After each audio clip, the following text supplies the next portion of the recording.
magandang araw po. Kumusta po kayo? Bali ngayon naman po ay kami hindi po ni John Paul ay pupunta sa Sapa at kami po ay magbabanlaw ng damit na akin pong nilaban. So tara po, samahan niyo kami.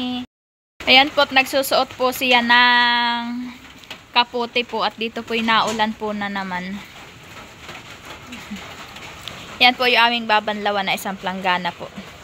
Yan po yung aking nilabhan.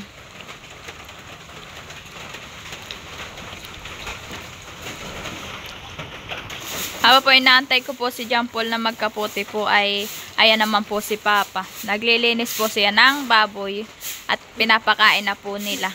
Yan po kami pupunta na po sa Sapa. Sonong na po ni John Paul yung planggana. Pamokpok ng damit, di ka kukuwan? Nauna na po sa akin at akin pa pong kinuha yung pampokpok po dun sa damit.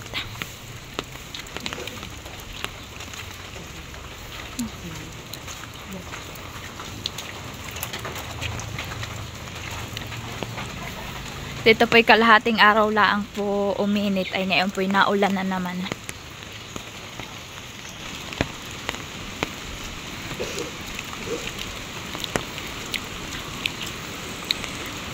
Maganda po ngayon ng Sapa at lumaki po siya.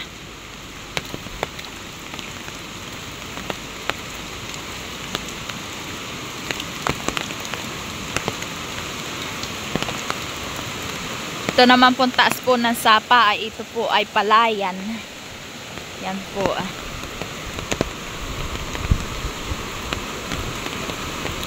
Dadahan-dahan lang po kami pababa at yung pong daan po ay medyo madulas. Gawa po ng umulan po siya ay basa. Dito po kami magbabanlaw. Ayan po yung Sapa. Maganda po at uho po kalaki. Doon po kami pipwesto sa taas.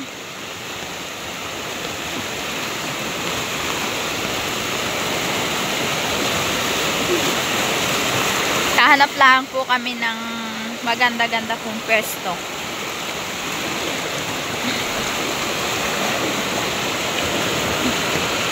Maganda pong maligo at ano po, malamig po yung tubig. Ayun po. Dito po kami pipwesto. Para po may tuktukan po ng damit. Ayan po lapad po na bato.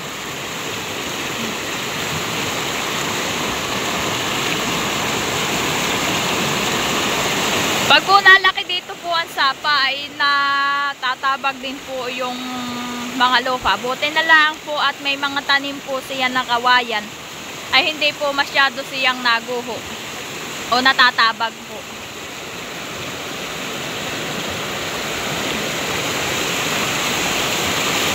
Yan po. Ako po ang magbabanlaw po na yan.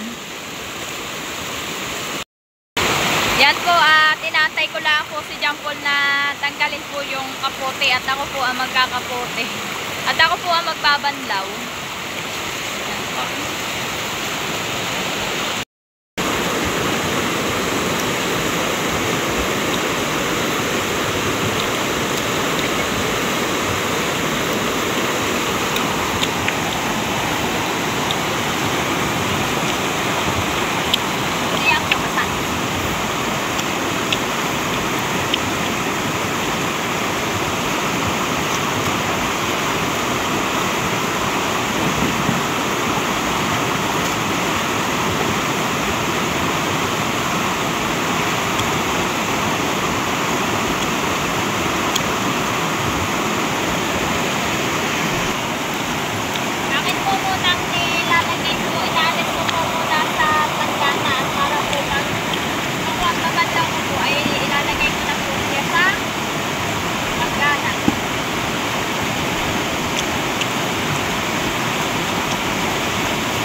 John Paul ay siya naman daw po ang magbabanlaw ng aming mga damit na nilabhan. Siya po ay nagsusuot na ng kapote.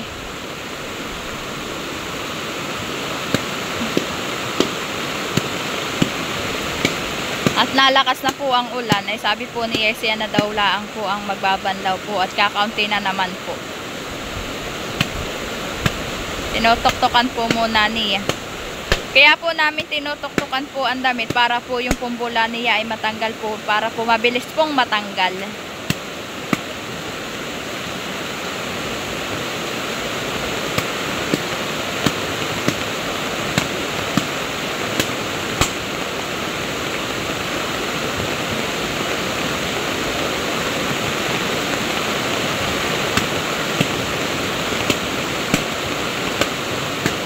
At palakas po ng palakas yung ulan. Ako ay dito naman po ako pupunta at may doon po ako nakita ang tagbak. Baka po may bunga. Ayan po yung, ito po yung sinasabi kong tagbak. Kaso naman po yata ay wala po siyang bunga. Wala nga po. Ayan po yung dahon po ng tagbak. Tagbak po ang tawag namin dito. Ito po, oh. Hindi ko po mahila masyado at siya po ay may bagin na nakakapit. Ay, may bunga po pala. Bayon po at sa taas. Akin pong pupuntahan muna. Ayan po, oh, may bunga po siya. Wala pa naman pong hinog. Ang hinog po na yan ay kulay dilaw. Pag po ganayan pa pong green, ayan po. Pag po ganayan pang green, ayan po ay hilaw pa. Dapat po ayan ay dilaw na dilaw. Dilaw na dilaw po ang hinog na yan. Ayan po, oh. Bago pala ang po nahihinog yung isa. Ako po ay magtitingin pa po. May bulaklak pa po siya. Magtitingin pa po ako kung may bunga pa. Ay, wala na.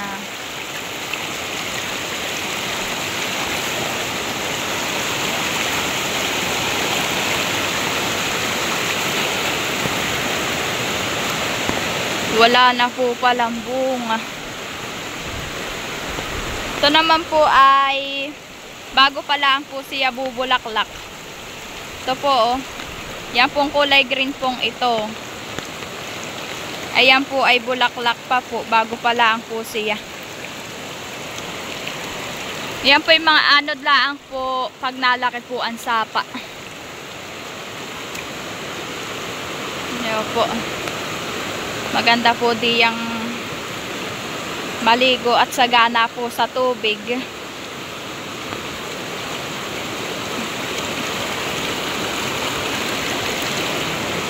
Ako po ay pupunta na po dito at tapos na pong magbanlaw si John Paul at kakaunti na naman po iyon.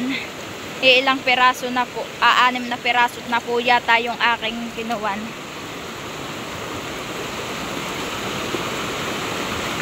Tapos na?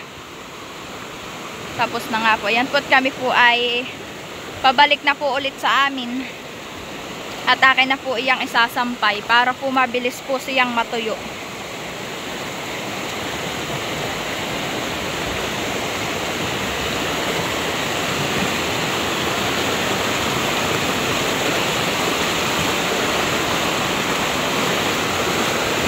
Yan po sa papong iyan ay malakas po ang agos.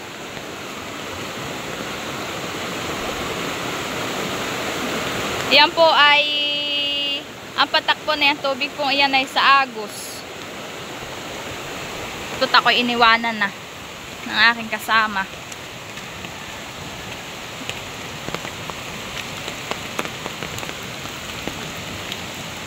Dito po ay walang bunga ang langka. Wala po siya mga bunga.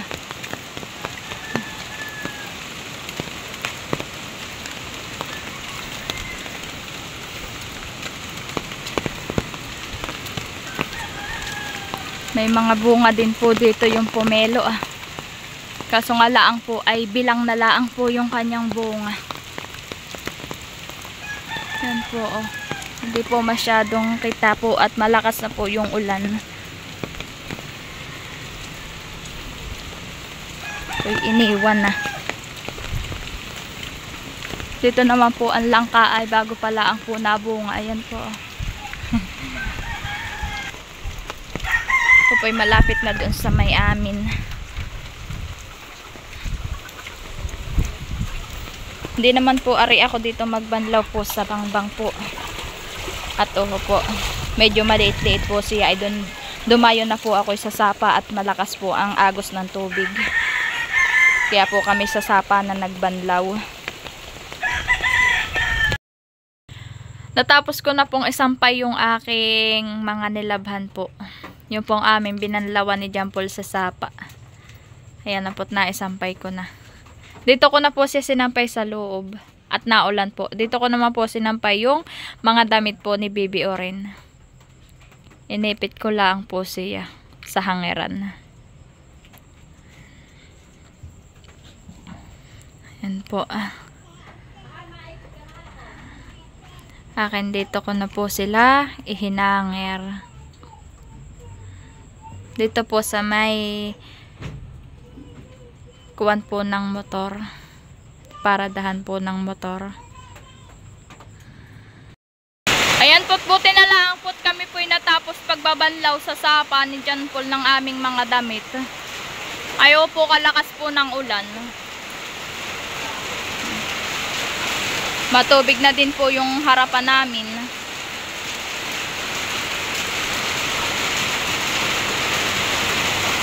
O naman po kalakas po nung ulan.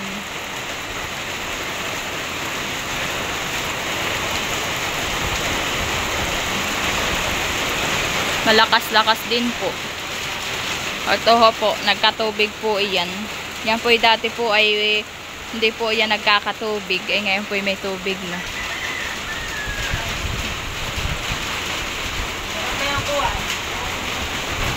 Sila mama po dito ay may tanim pong lunggan. Lunggan po iyan ah. Tapos po yun naman po ba yung pong kalapitayan po ay pang-asim po na adwas sa isda po.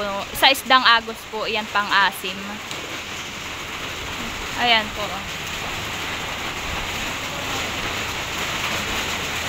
Ito po yung dahon po ng adwas na pang-asim. Ayan po.